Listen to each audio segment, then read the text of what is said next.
Hello, in this video I'm going to show you how you can still use Google Images now that we have updated our content filter for elementary students. So going into place and going into effect on January 28th, elementary students will no longer be able to search in Google and then click on Google Images. That is now blocked for them. Nothing will come up if they try to do this. Instead, students can still use Google Images, but in a safer way. So the way that students can still use Google Images if they're working on a project is they'll need to open up a G Suite product. So this can be a Google form, it can be a Google slideshow, Google Docs, and they'll open that on their Chromebook. So if I'm working on a project and I'm an elementary school student, I can still use Google Images if I go through the actual G Suite product itself.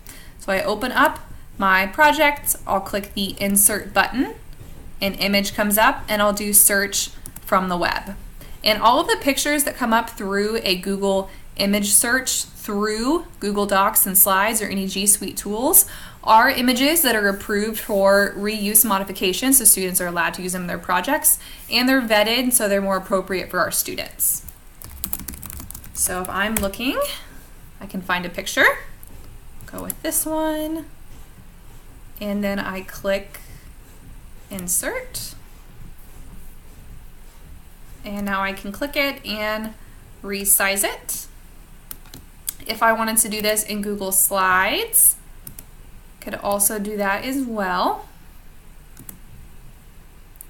So I'd open up the program, Insert, Image, Search from the web,